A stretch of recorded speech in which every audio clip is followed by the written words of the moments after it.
नमस्कार, मैं हूं डॉक्टर मनोज कुमार सिंह, रोहिलखंड विश्वविद्यालय बरेली से आपके बीच दोबारा उत्तर प्रदेश की स्थितियों को लेकर आया हूं। आज मैं बात करूंगा, चर्चा करूंगा बहुजन समाज पार्टी की। बहुजन समाज पार्टी की स्थापना काशीराम जी ने 1984 में की थी और उससे पहले उनके बहुत सारे कार्य हैं। DS4 उन्होंने बनाया, बामसेफ उन्होंने बनाया। उस संघर्ष की गाथा को कभी किसी और दिन चर्चा करेंगे, लेकिन आज विशेष रूप से बहुजन समाज पार्टी की चर्चा करते हैं, जो कि 1984 में गठित हुई। 14 अप्रैल 1984 को काशीराम जी ने बनाया। काशीराम जी मायावती से काफ़ी प्रभावित हुए। उन्होंने एक वक्तव्य सुना था और उस वक्तव्य में उन्होंने उनका जो भाषण था वो सुना। उससे प्रभावित होकर के उनके घर जाते हैं और उनसे कहते हैं कि आप राजनीति में आ जाइए। मायावती जी उस समय IAS की तैयारी कर रही थी और उन्होंने कहा मैं जो है IAS बनना चाहती हूँ। तो काशीराम जी ने कहा कि मैं ऐसे कई IAS ऑफिसर आपके आगे पीछे खड़ा कर सकता हूँ और आप IAS को अपना हुक्म दे करके अपने काम सारे करा सकती हैं। आप राजनीति में आइए और लोगों की सेवा करिए।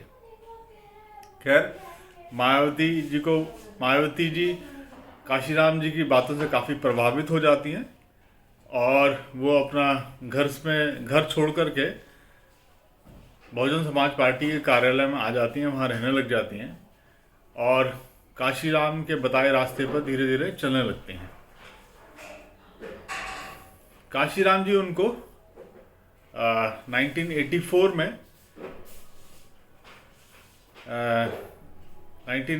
में करैना से चुनाव लड़ाते हैं और उसका 85 में बिजनौर से, उसका 87 में हरिद्वार से और 89 में बिजनौर से पहली बार जीत जाती हैं।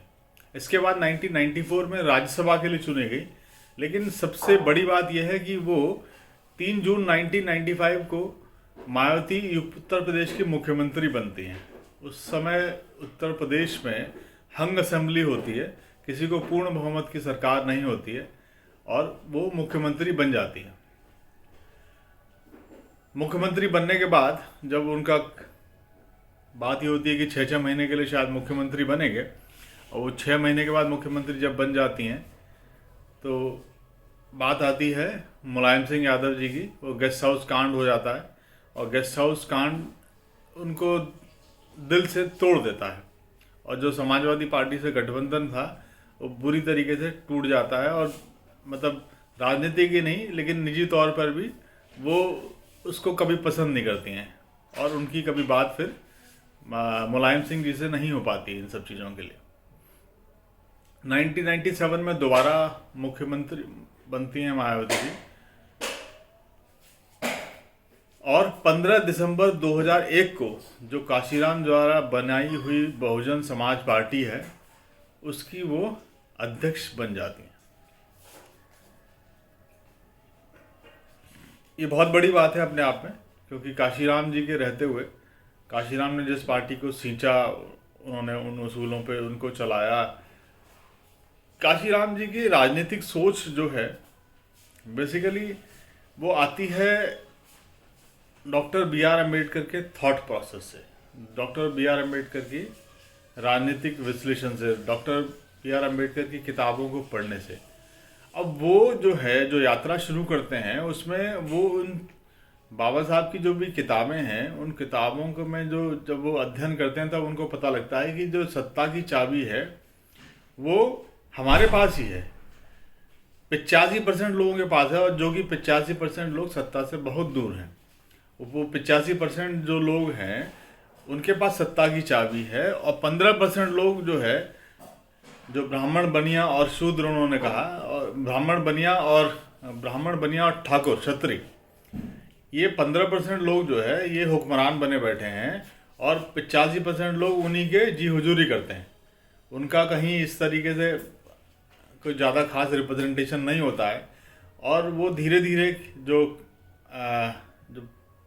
उत्थान होता है बहुजन समाज पार्टी का, दलित वोट कांग्रेस से छिटक करके बहुजन समाज पार्टी की तरफ बढ़ने लगता है और बहुजन समाज पार्टी 2017 में बड़े शीर्ष स्तर पर पहुंच जाती है और उसकी सबसे उच्च अच्छा प्रदर्शन जो है 2007 का 2006 206 विधायक बहुजन समाज पार्टी के बनते हैं।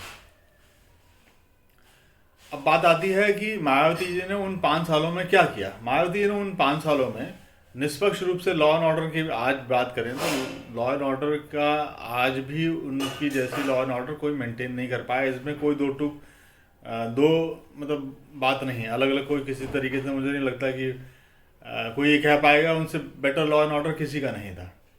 चाहे उसके बाद अखिलेश यादव जी की सरकार बनी और उसके बाद जो है योगी जी की सरकार बनी, लेकिन लॉ एंड ऑर्डर के मामले में आज भी मायावती जी को लोग याद करते हैं। उसके अलावा मायावती जी ने लखनऊ और उसके आसपास बहुत अच्छे पार्क बनाए। उन पार्कों में और उनका कहना यह था कि बहुजनों के कोई पार्क नहीं है, बहुजन संस्थापकों को कोई जानता नहीं है, और उन्होंने उसी उद्देश्य से लोगों को जागरूक करने के लिए लखनऊ है, नोएडा है, इसमें बहुत सारे पार्क बनाए। और बहुत आज भी जो मतलब उत्कृष्ट केंद्र हैं उत्तर प्रदेश में, अगर आप जाएं तो पता लग जाता है कि मायावती ने बहुत बड़ा बदलाव और बहुत बड़े बड़े काम उत्तर प्रदेश में किए हैं, इसमें कोई दो राय नहीं है। उसके अलावा उन्होंने जो भर्तियां थी, दलित जो वंचित रह जाते थे, उन्होंने निष्पक्ष रूप से भर्तियां की और लोगों का चयन हुआ। और 2007 से 2012 तक उनका जो मुख्यमंत्री काल था बड़ा अच्छा बीता, बहुत अच्छा लॉ एंड ऑर्डर से लेकर के सभी कुछ चीज़ें। लेकिन आखिरी समय में उन पे ताज कॉरिडोर घोटाले के आरोप लगे और कुछ और घोटाले की भी चर्चा रही, उनके साथ नाम जुड़े। खैर वो बाद में कभी विचार विमर्श करेंगे उन सब बातों का।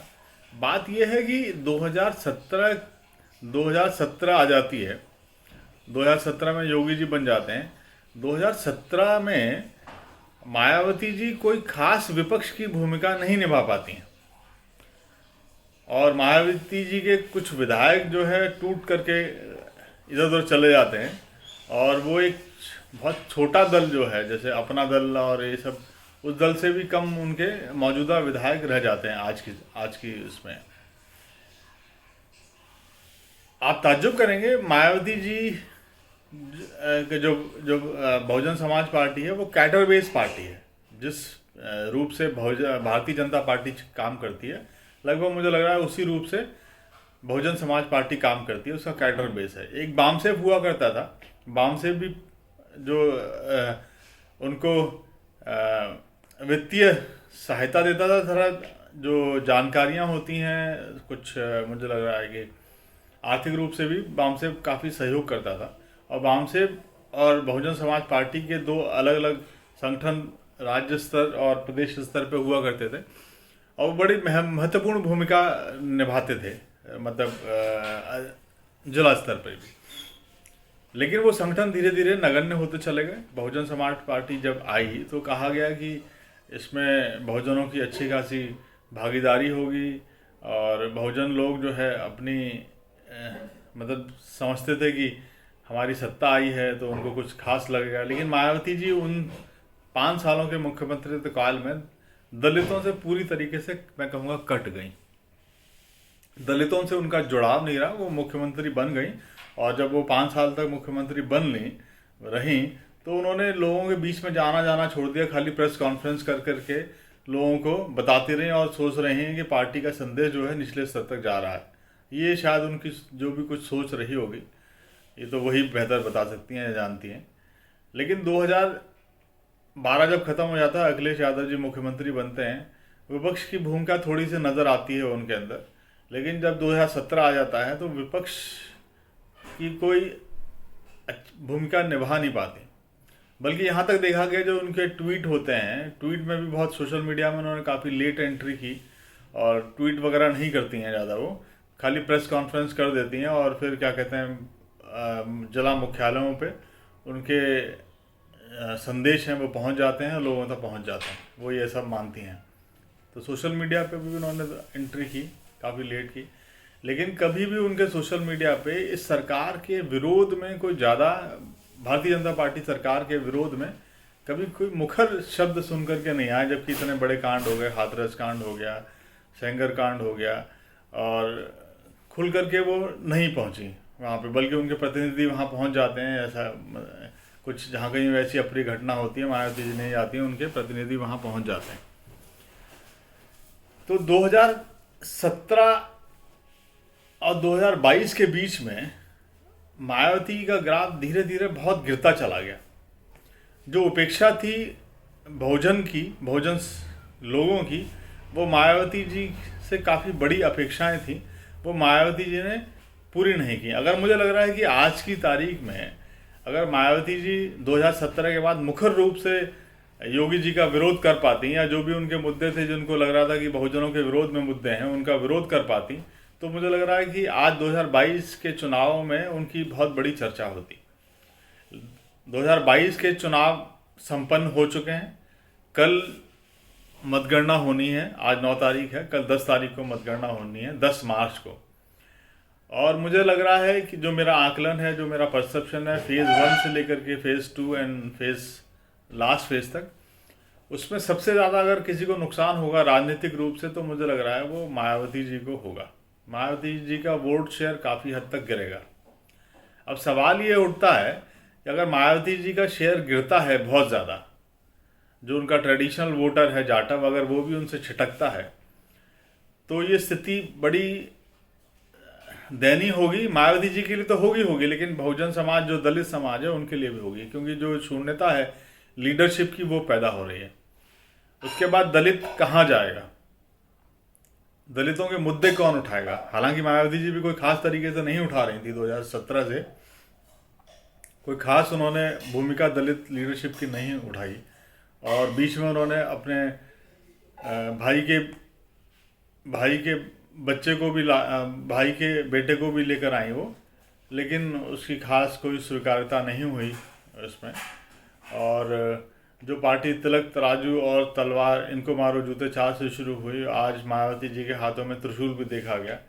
अब मुझे लगता है एक शून्यता बहुत बड़ी पैदा हो गई है, और दलितों को अपना नेतृत्व, मुझे लग रहा है, कहीं और तलाशने की ज़रूरत है। और ये बड़ा गंभीर विषय है, और मैं गहरी सांस इसलिए ले रहा हूँ क्योंकि अगर कुछ इस तरीके की बातें हैं जहाँ पे काशीराम जी के साथ दलित जुड़ा था, उस कारवां को लेकर के उन्होंने सोचा था कि मायावती जी उसको आगे बढ़ा पाएंगी, लेकिन मायावती जी ने 2012 के बाद उस कारवां को आगे नहीं बढ़ा पाई। और लोग शायद उनके लॉ एंड ऑर्डर को भले याद करें, लेकिन अब मुझे लग रहा है एक शून्यता पैदा हो गई है, और वो शून्यता को भरने का समय आ गया है। देखते हैं दलित नेतृत्व किस तरफ जाता है, दलित किधर जाता है, और दलित किसे अपना नेता आने वाले समय में चुनता है। मैं आपसे 2 शब्द यही रखना चाहूँगा कि ये बड़ी दयनीय स्थिति है 2022 जो उत्तर प्रदेश में चुनाव हुए हैं, क्योंकि ये 2022 के जो चुनाव उत्तर प्रदेश के हैं, ये चुनाव 2024 पे भी बहुत अच्छा खासा फर्क डालेंगे लोकसभा चुनाव। तो मुझे लग रहा है कि जो आने वाला जो समय है, दलितों को चिंतन करना होगा, और वो चिंतन के बाद जो है अपनी राह पकड़नी होगी। धन्यवाद।